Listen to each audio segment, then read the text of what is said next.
Boa noite a todos. Essa é a página do Centro Espírita Pioneiro da Luz da cidade de Piratuba, Santa Catarina. Hoje é dia 2 de agosto de 2021. Gostaria de iniciar os estudos dessa nossa noite através de uma oração e gostaria de convidar a todos que se unissem em pensamento conosco para a realização desse trabalho. Deus, nosso Pai, Jesus, nosso Mestre e Guia, bons espíritos da codificação que nos auxiliam e nos inspiram a toda hora. Queremos cada vez mais nos aproximarmos da sua realidade e solicitamos, para tanto, o auxílio nos nossos estudos, na nossa educação espiritual, nos trabalhos dessa noite, que nós possamos nos inspirar nas fontes do Espiritismo e nos bons livros das obras acessórias e correlatas, que trazem para nós muitos relatos da realidade espiritual, que compõem para nós o cenário da vida espiritual, do qual nós viemos e para o qual retornaremos ao fim dessa jornada de encarnado que traçamos agora. Solicitamos a sua companhia, solicitamos a sua inspiração para o melhor entendimento e também a proteção e a orientação para a noite de hoje. Que assim seja. Na nossa live anterior, da semana passada, nós falamos a respeito dos animais. Retomamos o assunto na noite de hoje porque ainda achamos alguns itens, encontramos ainda algumas situações do qual gostaríamos de complementar nos relatos do nosso vídeo anterior e pensamos que poderia ser útil a discussão para o nosso grupo nessa noite. Nós nos embasamos no Livro dos Espíritos, na questão 600 e também na questão 540, e também agora no Livro dos Médiuns, capítulo 6, no item 30, e no capítulo 25, item 36. E durante os textos nós vamos citar ainda outros livros da obra de André Luiz, que também trazem situações muito interessantes e que gostaríamos de narrar. Como já vimos, na escala evolutiva dos seres, após preencher todos os requisitos de aprendizagem na sua condição, o princípio inteligente abandona a forma animal e adquire consciência, passando a habitar formas humanas e a manifestar o seu livre-arbítrio. Então, nós vimos na nossa reunião anterior que o princípio inteligente ele reencarna diversas vezes sobre muitas formas e a cada encarnação nós vamos tendo um processo de conscientização, de individuação desses princípios inteligentes. Nesse processo de individuação, eles vão passando gradativamente, vão adquirindo a possibilidade gradativamente de reencarnar, de encarnar nas formas humanas, manifestando então a consciência de si mesmos, que é um atributo do espírito evoluído, e também a manifestação do livre-arbítrio, que é a possibilidade de começar a planejar e decidir os caminhos que vão fazer com que esse princípio inteligente adquira, alcance os mais altos patamares de evolução do espírito humano. Essa revelação dos mentores pode encontrar resistência em nosso entendimento pela sua abrangência, chocando nossas convicções. Então, quando nós temos o contato, quando nós encontramos essas afirmações dos mentores espirituais, é difícil muitas vezes para nós, isso choca as nossas convicções, e a abrangência que isso assume faz com que às vezes nós encontremos e manifestemos dentro de nós uma certa resistência, um certo deslocamento dessa informação em relação àquilo que nós já conhecemos. Em se tratando de espiritismo, isso é normal. O próprio Kardec, conforme os espíritos iam trazendo para ele todas as revelações que vieram a compor o Pentateuco espírita, os livros espíritas, ele também foi sendo chocado, ele também teve as suas convicções abaladas. Kardec era católico, vinha de uma família católica. Kardec, até o advento do espiritismo, era mais materialista e espiritualista do que qualquer outra coisa. E Kardec, conforme foi encontrando as revelações dos mentores, se viu muitas vezes em um dilema: como entender, como aceitar e aonde encaixar essas informações. Mas o próprio Kardec revela para nós que ele se rendeu às revelações. Kardec se rende aos fatos. Conforme ele foi tomando contato, e são 5 livros, 6, conforme ele foi tomando contato com essa realidade espiritual, de acordo com as comunicações que recebia, com o trabalho que fazia com os médiuns, Kardec foi se rendendo aos fatos, foi se rendendo à certeza e à verdade com que os espíritos superiores apresentavam essas informações a eles, e Kardec muda suas opiniões, aumenta suas fronteiras iniciais e atinge patamares mais evoluídos, né? Ele consegue abarcar essas informações e consegue absorvê-las numa perspectiva evolutiva quando olhamos essas informações através do espírito imortal. Com Darwin e outros cientistas no passado, e agora com o espiritismo, temos pudores em nos reconhecer como aprendizes evolutivos, preferindo posturas orgulhosas. Então, quando nós nos vemos pareados na nossa condição de animal superior, quando nós nos vemos pareados com os animais menores, é possível que os nossos orgulhos, que os nossos pudores, que eles sejam alfinetados por essas informações. Assim como aconteceu com outros cientistas no passado que trouxeram para nós informações relevantes a respeito da ciência, a respeito do movimento dos planetas, a respeito da biologia, da física, aquilo parecia afirmações mágicas, parecia que se observavam as coisas com olhos de mágicas. Mas com o passar do tempo, nós vamos percebendo que o nosso processo evolutivo vai abrindo espaço dentro do nosso espírito para o aumento dessas compreensões. E nós passamos a compreender aquilo através de outras afirmações, de outros cientistas, de outros argumentos, e nós vamos absorvendo aquilo e aquilo vai parecendo lógico. Então, com o espiritismo é a mesma coisa. Nós hoje observamos e recebemos algumas informações que podem movimentar em nós, fomentar em nós posturas orgulhosas.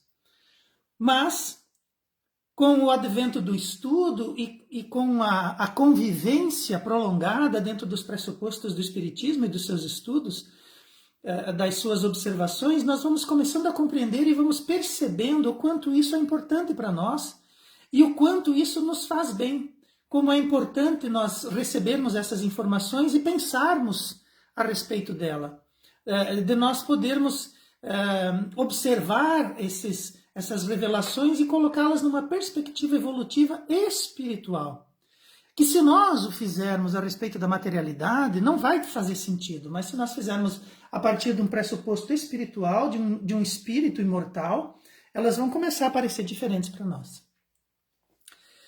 Nos Evangelhos de Mateus, capítulo 3, versículo 9, João Batista afirma que mesmo das pedras, Deus pode fazer filhos para Abraão. E na questão 540 do Livro dos Espíritos, encontramos que tudo se encadeia na natureza, desde o átomo até o anjo, que também iniciou como um átomo, reafirmando a trajetória evolutiva de todas as formas.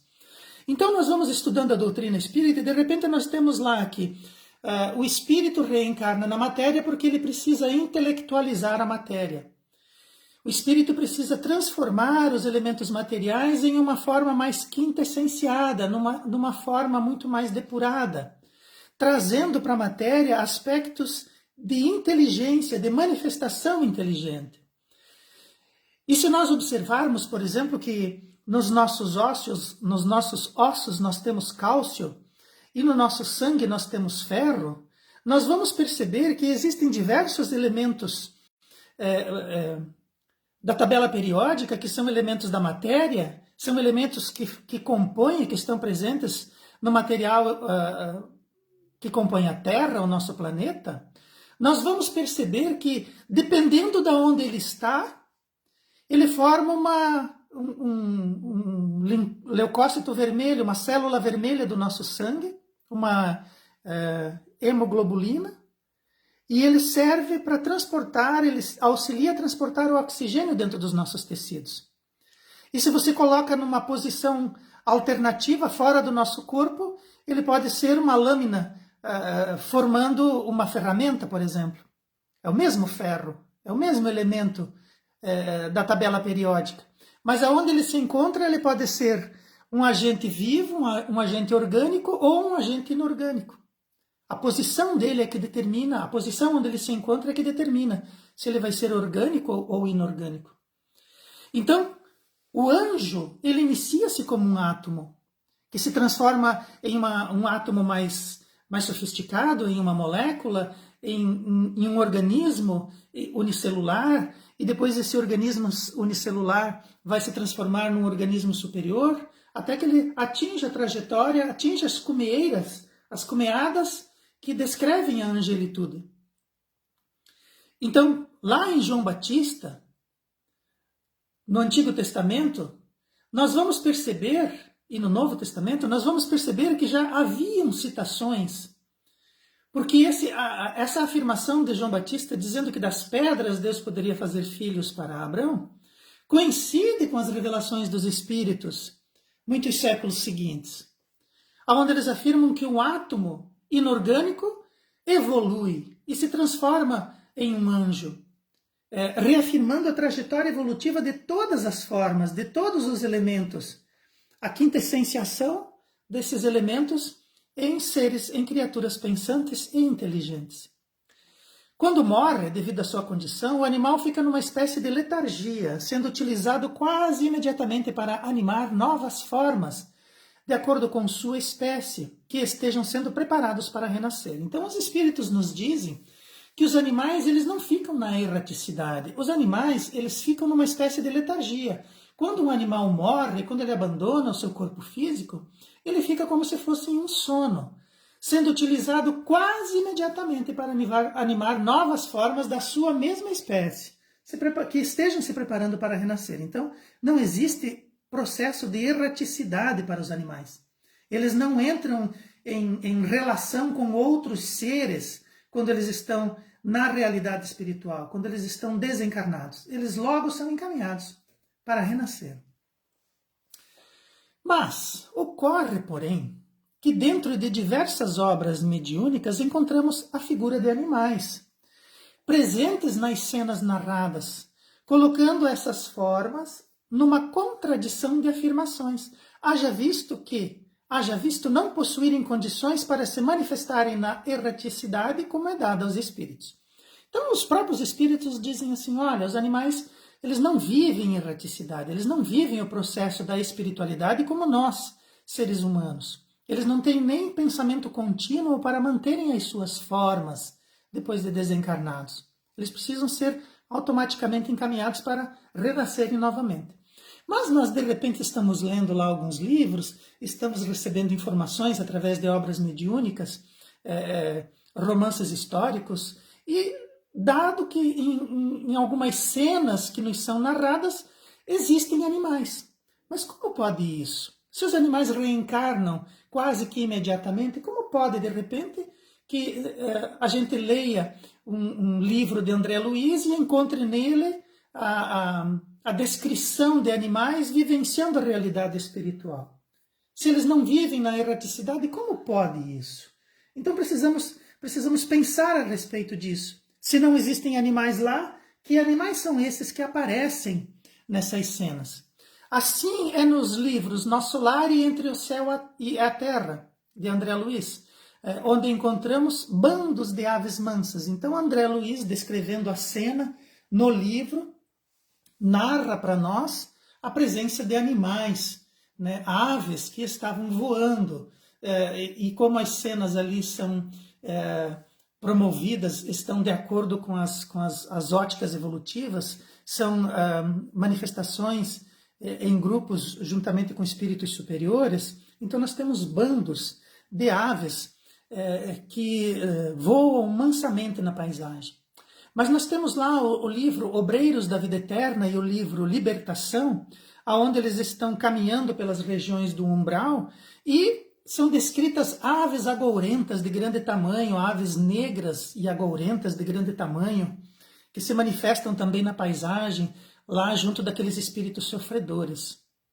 E ainda são citados os lobos, os muares, os cães, aranhas e cobras, né? Toda sorte e toda espécie de animais sendo citadas nessas obras, quase num descompasso com o livro, com os livros da codificação, né? A manifestação de animais nessas obras.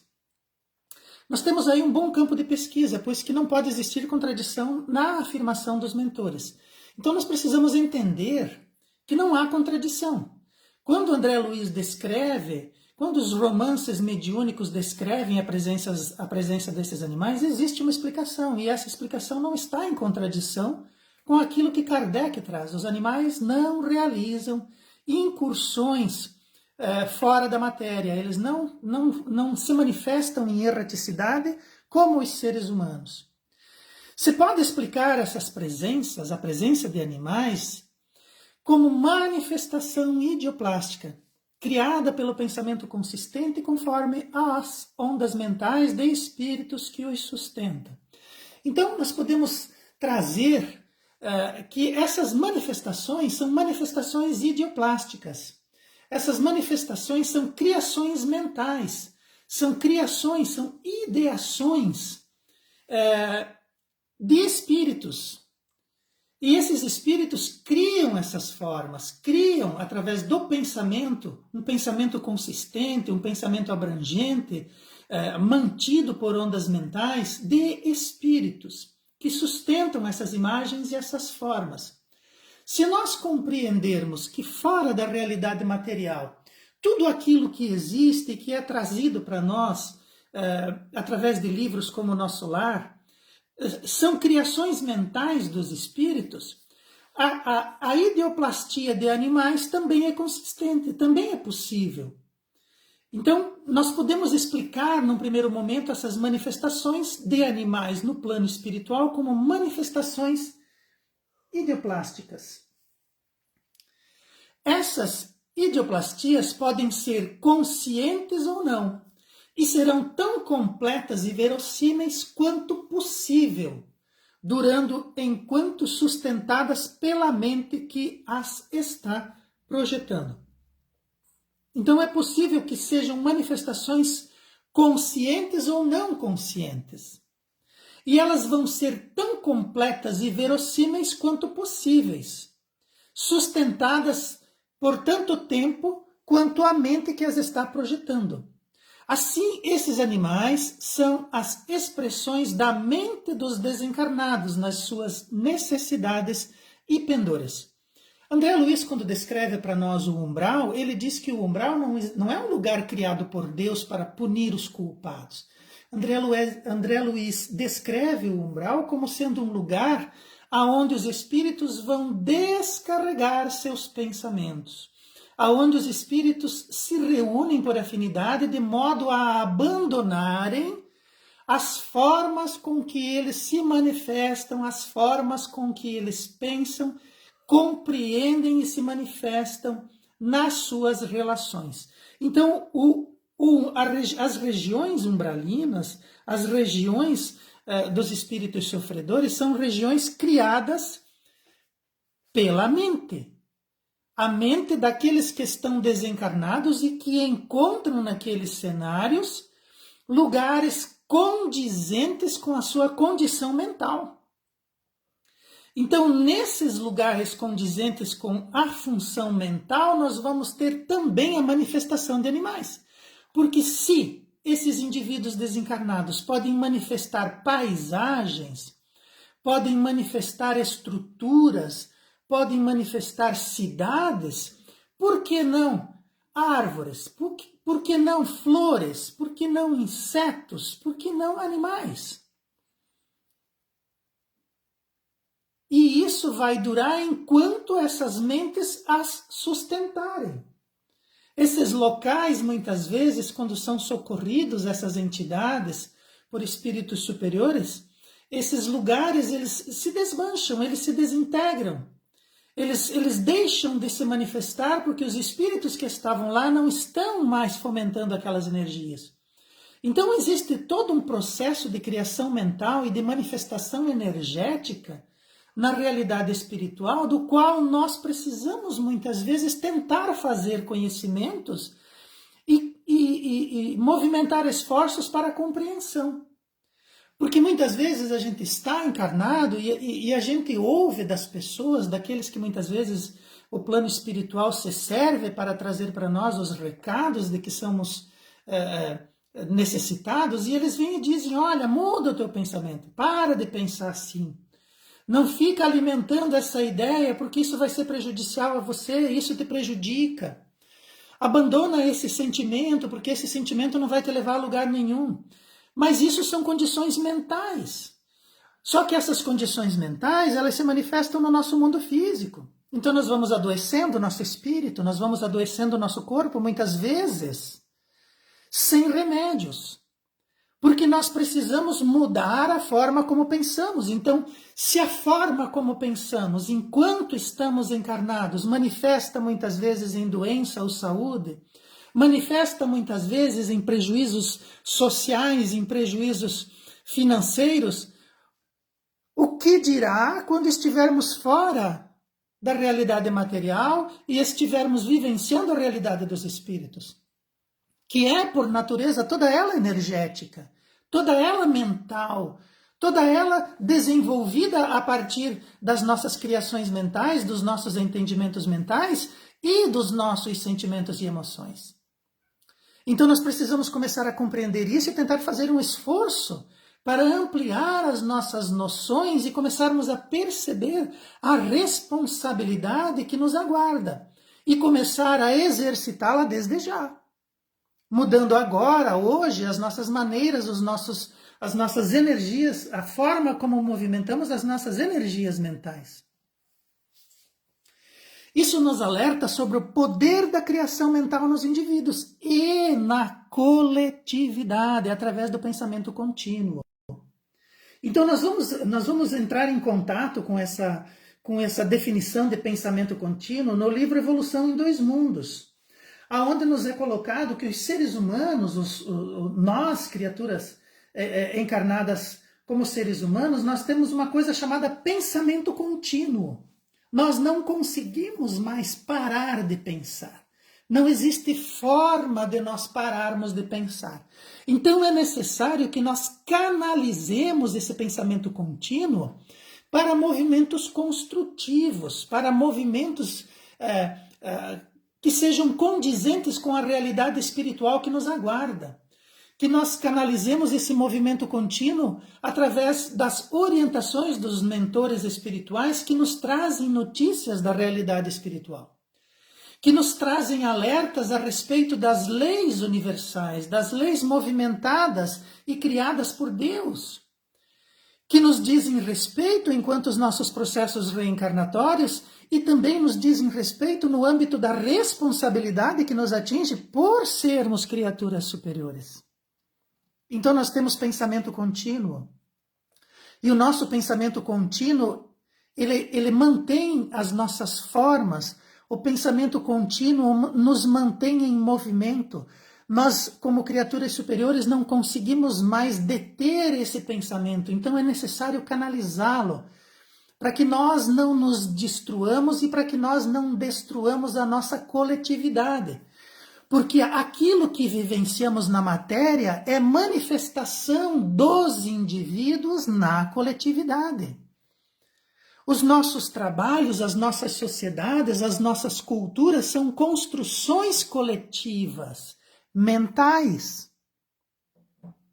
Através do pensamento contínuo que nós, como indivíduos, somos capazes de manter. Então, esse influxo de energia, essa psicosfera que nós criamos com a movimentação das nossas energias espirituais, elas constroem, elas edificam, assim como destroem, como atrasam, tanto individual como coletivamente. Então nós precisamos observar que aquilo que acontece em nosso planeta é uma construção coletiva de mentes reunidas nesse propósito. Muitas vezes a gente sai e visita outras cidades e de repente a gente chega numa cidade e diz: eu não gosto daqui. Por que você não gosta de uma cidade? As cidades tem pessoas, tem estradas, tem trabalho, tem empresas, tem famílias, existem pessoas que estão lá vivenciando os seus dramas e as suas felicidades. Mas você não gosta daquela coletividade, você não gosta da energia que aquela coletividade se manifesta. Você vai lá, você percorre aquilo, você está com eles, mas você não quer morar ali. E se você tiver que fazer isso, vai ser muitas vezes problemático. Então, nós reconhecemos nos lugares as energias manifestadas naquela coletividade. E também, às vezes, a gente chega numa outra cidade, num outro lugar, num bairro, por exemplo, e a gente diz: nossa, eu gostaria de morar aqui. Nossa, que lugar legal, eu me sinto em casa, eu ando por aqui como se eu estivesse andando na minha cidade. Porque a gente gosta daquela energia, a gente gosta daquela coletividade. E as nossas energias se manifestam ali em consonância. Nossas mentes, agindo e manifestando vontade, transformam o fluido cósmico, criando formas e vitalizando desde paisagens até comportamentos, compondo os habitats espirituais.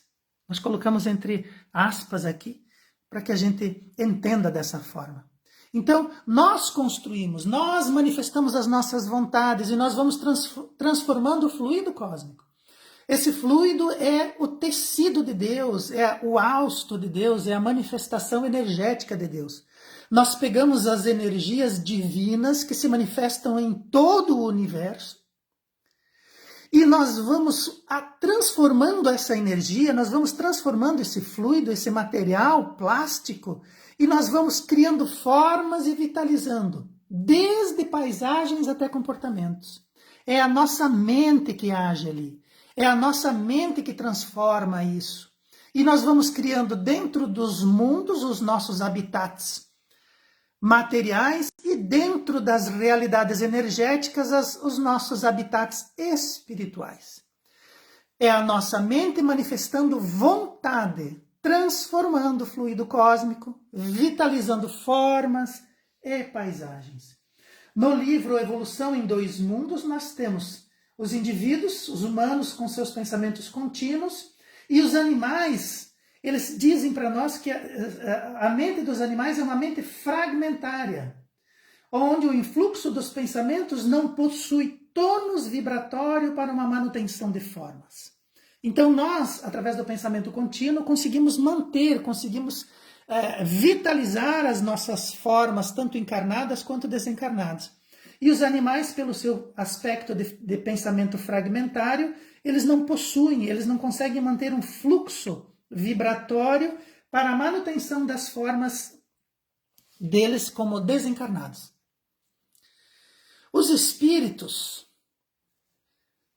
também podem manifestar uma forma animal, num fenômeno chamado de licantropia, onde o perispírito assume as feições de lobo, imantado pela mente que o vitaliza, reproduzindo suas formas e características como se assim o fosse. Eu coloquei entre parênteses aqui, condição essa momentânea. Então nós precisamos entender o que é perispírito. Nós temos o espírito, que não possui forma, ele é como se fosse uma chama, descrição dos próprios mentores. Nós temos o perispírito, que é o modelo organizador biológico. O perispírito é que vai moldar o nosso corpo físico, material. E quando nós desencarnamos, nós abandonamos o corpo, mas o espírito matriculado ainda aqui no planeta Terra mantém o seu perispírito, com as formas humanas características do nosso orbe. O perispírito ele é extremamente plástico, ele é extremamente moldável. E o perispírito cede às suas formas diante do fenômeno do pensamento. Quando o espírito manifesta o seu desejo, quando o espírito manifesta a sua vontade através do pensamento, o perispírito reage daquela forma. Então, muitos espíritos, vivenciando a realidade espiritual e desconhecendo essa condição humana, eles assumem, eles entram num fenômeno chamado licantropia. A própria psicologia descreve isso em encarnados, onde os indivíduos imaginam encarnados, né, vivenciando seus problemas espirituais, manifestando seus problemas espirituais através da psicologia, assumem as posturas e os comportamentos de lobos. E quando desencarnados, isso se mantém, isso acompanha o indivíduo. E muitas vezes, vivenciando a realidade espiritual, eles podem desejar se manifestar as feições de lobo. Não significa que o espírito volta à condição animal. Significa que o espírito imprime no seu perispírito aquela condição de licantropia. Essa condição é momentânea, ele pode voltar atrás. A partir do momento que ele abandona o desejo de se manifestar assim, ele volta a reproduzir em si as formas humanas, ele volta a se manifestar como uma criatura nas formas humanas, o seu perispírito adquire formas humanas novamente. Então essa é uma condição momentânea.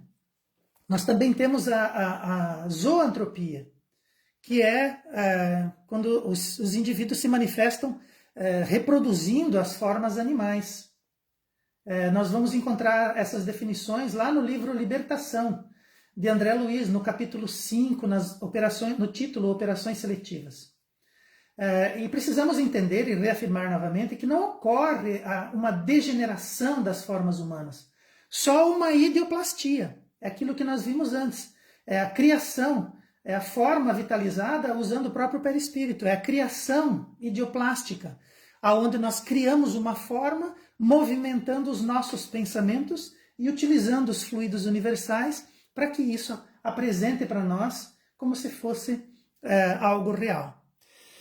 Os espíritos também, em profundo desequilíbrio, vivenciando paixões perturbadoras, desesperados pelo poder ou pela vingança, vibram em monoideísmo.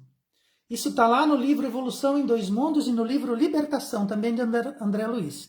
Então, os espíritos vibram em monoideia, que limitam e apagam outras emanações mentais. Então, o nosso pensamento contínuo, que se manifesta em todos os aspectos evolutivos e existenciais, e também nos sentimentos e nas emoções, nas criações mentais, por algum motivo, e nós somos craques em fazer isso, né? Por algum motivo, nós entramos num processo de desequilíbrio tão grande que nós vamos vivenciando paixões perturbadoras.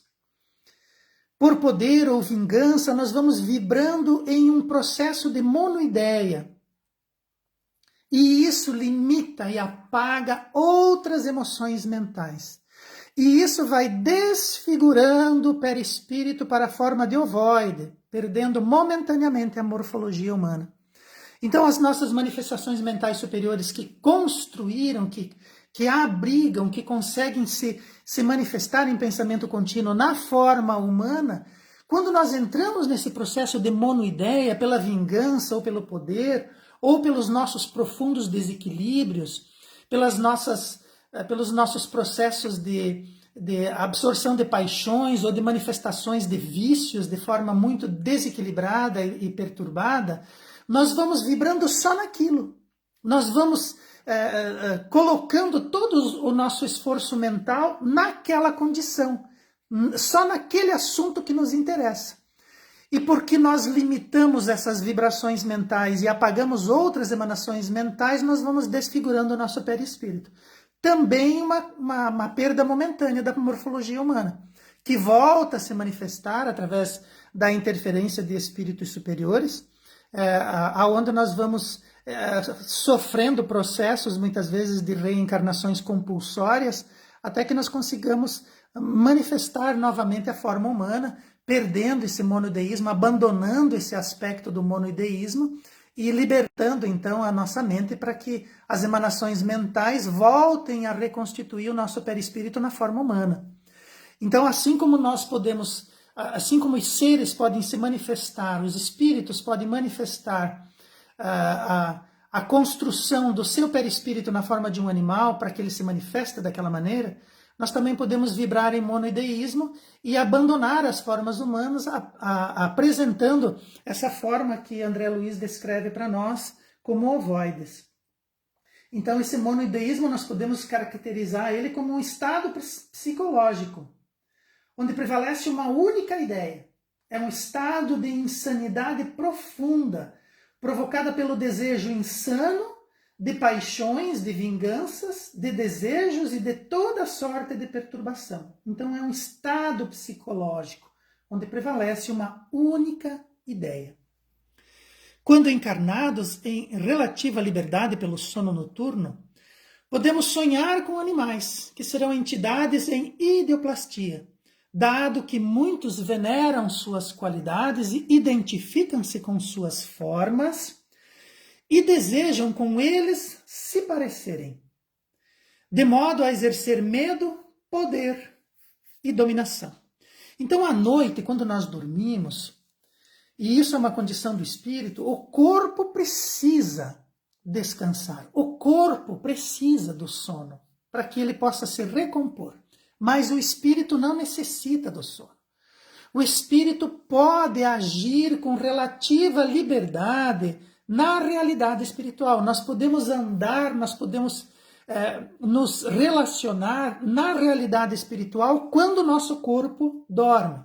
Nós não temos todos os nossos elementos espirituais despertos, mas nós temos elementos suficientes para conseguir interagir na realidade espiritual quando o nosso corpo dorme.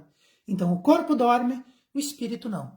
Quando nós dormimos, aquilo que nós temos como sonhos, na verdade, são as impressões, são as imagens daquilo que nós vivenciamos na realidade espiritual, dos nossos encontros, dos nossos sustos, das nossas interações, das nossas viagens, dos nossos gostos, eles se manifestam lá, na realidade espiritual. E quando nós voltamos, nós trazemos imagens fragmentárias, algumas imagens mais calcadas, né, mais vívidas, mas ainda assim são somente imagens. São as imagens daquilo que nós vivenciamos lá. Quando nós estamos na realidade espiritual e sonhamos com animais, como já vimos, os animais não têm como se manifestarem dessa forma. Mas se nós encontramos animais lá, é porque existe uma condição, e essa condição é a da ideoplastia. Então, algum espírito desencarnado pode estar materializando, pode estar criando mentalmente uma forma animal, ou, como nós vimos, um espírito desencarnado pode estar movimentando as energias no seu perispírito para que esse perispírito se pareça com um animal. E esse animal, por que essa escolha? Ele venera as qualidades daquele animal, ou ele se identifica com as suas formas e deseja se parecer com ele, ou que esse animal seja a manifestação da sua cultura, como alguns povos indígenas, né, veneram animais, então de repente eles vão copiar essas formas como maneira de se aproximarem lá dos seus objetos de veneração, ou como forma de exercer medo, de manifestar o medo nos outros, de usar esse medo para conseguir poder e dominação. Então, quem de nós, por exemplo, não teria medo de encontrar num passeio, num parque qualquer, um leão poderoso, rugindo, olhando para nós, se aproximando de nós? Nós tremeríamos, todos nós teríamos medo, porque a ideia que nós temos desse animal é que ele é capaz de movimentar o nosso medo, ele é um animal poderoso, ele é um animal dominante. E quantos de nós não nos orgulhamos porque nascemos de repente no mês de julho ou agosto e somos do signo de Leão? Então nós vamos olhar este signo e vamos dizer, nossa, um animal nobre, o rei dos animais, nossa, eu nasci sobre este signo, né? Ou de repente lá os povos orientais nascem sobre o signo do galo, nasce sobre o signo do dragão. E daí nós nos orgulhamos disso. Ah, eu sou um leonino, do primeiro decanato, né? E nós vamos nos manifestando e de repente nós introjetamos para dentro de nós mesmos essas formas, esses desejos de nos parecermos, de envergarmos as definições que acompanham essas imagens. Quando na verdade são animais em processo evolutivo que um dia se erguerão das suas inconsciências e se manifestarão como seres superiores, igual a nós, mas que nessa condição em que se encontram agora, estão sobre a nossa responsabilidade, estão sobre o nosso jugo. Nós é que temos responsabilidade e consciência sobre eles. E não eles, nenhum medo, nenhum poder, nenhuma dominação ou uma exaltação como se fossem deuses para nós. Mas a gente tem isso na nossa cultura. É possível que nós nos identifiquemos com essas formas e muitas vezes nos manifestemos para parecer com eles. Então, quando nós encontramos animais à noite nos nossos sonhos, é possível que sejam indivíduos que se manifestam utilizando essas formas. Nós encontramos explicações a respeito disso no livro Mecanismos da Mediunidade. A criação da forma através do pensamento com maior ou menor duração. Isso seria a idioplastia, né? A criação de formas através do pensamento com maior ou menor duração. E é importante que nós façamos um parênteses aqui e nos lembremos da nossa necessidade noturna de orações, de uma preparação através das orações para o estado do nosso sono. Quando nós vamos dormir à noite, é necessário que nós prestemos atenção nos programas que nós vamos assistir, nos livros que nós vamos ler, nas conversas que nós vamos ter, para que nós façamos uma preparação adequada para o nosso sono, para que nós possamos entender essa condição de liberdade que o nosso espírito tem nas noites de sono do nosso corpo, para que o nosso espírito não aceite convites de espíritos perturbados, de situações perturbadas, de convites perturbados que nos possam chegar enquanto o nosso espírito está exercendo a sua liberdade noturna através do sono do corpo físico. É necessário que também nós nos coloquemos à disposição dos nossos mentores espirituais, de modo que nós comecemos desde já, de forma consciente, a realizar todo um processo de trabalho, de estudo e de movimentação benéfica para o nosso espírito desde já, na realidade espiritual. Porque quando nós vamos para a realidade espiritual à noite, é como se nós já fizéssemos um test drive para quando nós fôssemos desencarnar. É um processo de manifestação como se nós estivéssemos em processo de desencarnação. Então, se nós temos muitos pesadelos, se nós visitamos lugares perturbados, esdrúxulos, sujos, perversos, com criaturas desequilibradas, significa que nós não estamos fazendo aquele trabalho necessário para a preparação noturna, que nós não estamos exercendo de forma consciente o nosso direcionamento espiritual durante a noite. E quando nós temos noites bem dormidas, quando nós trazemos de lá boas emanações, boas ideias, quando nós voltamos magnetizados muitas vezes com a presença de pessoas queridas, de lugares bacanas, de situações adequadas, isso vai fazer bem para nós durante o dia e vai fazer com que a gente mantenha esse aspecto da elevação moral e espiritual para a noite seguinte. Então, é importante que nós entendamos essa realidade dos sonhos e é importante que nós comecemos a trabalhar esses aspectos do sono desde já, nos direcionando para a produção de energias positivas durante as nossas noites, a preparação do sono noturno é muito importante para que nós não visitemos lugares perturbados e desequilibrados. Podemos ver que muitas são as explicações para os fenômenos, dado a complexidade da criatura humana, de aspectos ainda obscuros e ignorados em nossa realidade física e espiritual, pouco abordados e explicados no senso comum. Então, toda essa realidade espiritual, toda essa abrangência, e eu acredito que o fato de nós termos feito em 2 etapas essa discussão já deixa claro o quanto isso interfere, o quanto isso abrange, o quanto isso muitos aspectos envolvidos. E do qual, muitas vezes, porque nós não temos isso como senso comum, porque é pouco abordado, porque é pouco estudado, pouco explicado para nós, isso parece um aspecto distante, uma coisa assim que parece fora da realidade. Quando, na verdade, nós estamos inseridos completamente nessas realidades. Nós estamos inseridos até os pescoços. Muitas vezes isso faz com que nós tenhamos a atitude de submergir nessas realidades. Nós nos afogamos nela quando deveríamos estar navegando nesse aspecto. E esses aspectos, eles nos parecem obscuros porque eles são ignorados. Eles são distantes de nós, mas nós estamos constantemente sendo invadidos por eles e muitas vezes nós estamos naufragando nessas informações porque elas não nos chegam, porque nós não somos confrontados em nossas convicções como Kardec foi. Então, e outra coisa, André Luiz, Emmanuel, eles dosam isso.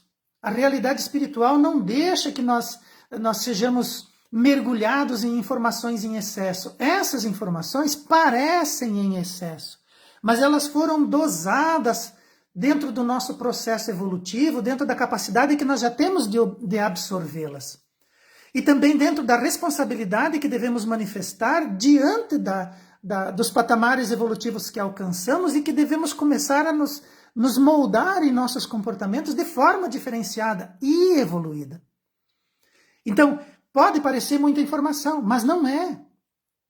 Nós já deveríamos ter isso como senso comum, nós já deveríamos estar manifestando e discutindo a respeito disso.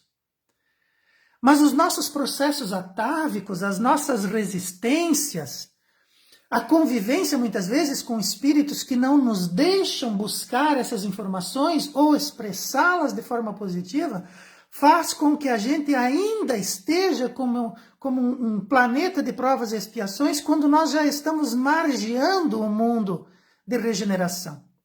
Nós já estamos vendo as luzes do mundo de regeneração e ainda estamos complicando os nossos lados porque nós não temos explicações, porque nós não admitimos a realidade espiritual ou porque nós não fazemos um esforço para entender esses aspectos que nos chegam. E muitas vezes nós temos a informação, nós temos a inteligência para processá-la, mas nós temos a preguiça de procurá-la ou de analisá-la quando ela nos chega. Então são fenômenos, sim, são complexos, sim, mas eles já estão presentes desde o processo da codificação, desde do início do século passado, quando Chico Xavier começou a psicografar esses livros. E esses livros já têm alguns, já chegam a 80 anos, faz 80 anos que estão publicados, e nós os desconhecemos, nós os ignoramos, ou nós os lemos como se fosse uma novela, uma ficção, distantes que estamos de buscá-los e começar a aplicar, começar a chocar as nossas convicções para que nós possamos despertar de forma consciente e educada. Nós somos chamados, nós somos convocados e nós não nos habilitamos. As raias, as portas do mundo de regeneração, aonde se nós não acompanharmos essas energias, se nós não evoluirmos os nossos aspectos íntimos e psicológicos, nós seremos invariavelmente tragados pelos mundos primitivos que nos aguardam, não como castigo, mas para que nós não compliquemos e não estraguemos a evolução do nosso orbe e daqueles que querem evoluir. Muitas vezes nós envergamos a forma humana, mas ainda estamos muito próximos do início da jornada humana. Não que nós não tivemos tempo de caminhar na jornada humana, nós ainda nos habilitamos a ficar lá. Claro que é mais fácil fazer a 8ª série do que tentar o 2º grau. Ou que é mais fácil repetir o 2º grau do que nos habilitarmos a entrar na faculdade espiritual. Então nós nos habilitamos, nós nos colocamos muito próximos do início da jornada humana, nos comportando mais como antropóides do que como espíritos evoluídos, manifestando todas as nossas energias animalizadas, materialistas e instintivas.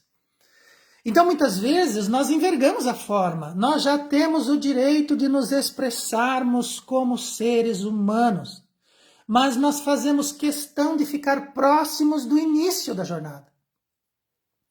Nós fazemos questão de nos comportar ainda como macacos, como antropóides, do qual nós evoluímos. E nós estamos sendo convocados, os espíritos superiores estão dizendo assim, vem para cá. Acorda, desperta, manifesta o teu psiquismo, estuda, evolui. O barco do processo evolutivo está passando e nós estamos perdendo. Nós preferimos ainda nos materializar, nós preferimos ainda nos animalizar, nós preferimos ainda os instintos, as emoções e aos sentimentos. Precisamos abandonar esse nosso processo egoísta, precisamos abandonar esse nosso processo turrão, precisamos abandonar esses nossos aspectos arcaicos e começar a abordagem espiritual superior do qual nós somos herdeiros por sermos filhos de Deus. Essas nossas energias, elas podem ser sublimadas, por que jogá-las na animalidade? Quando nós já somos chamados por espíritos que trabalham com o Cristo, espíritos que compõem a falange dos espíritos da codificação, que nos trazem informações profundas, corretas, que não estão em dissonância com as obras de Kardec, que estão sim em consonância, que possuem as explicações, que possuem os termos, do qual nós precisamos nos empoderar, para que nós nos aproximemos daquilo que é a jornada humana, daquilo que é a evolução humana, onde nós estamos inseridos, mas fazemos questão de ignorar.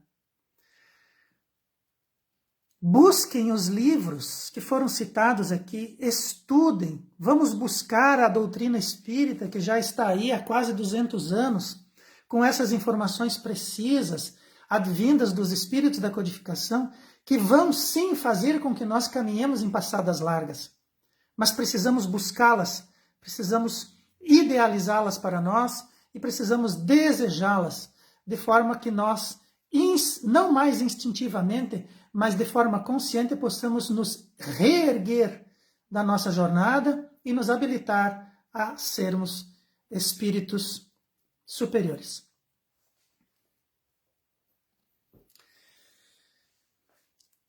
Era disso que eu gostaria de falar hoje.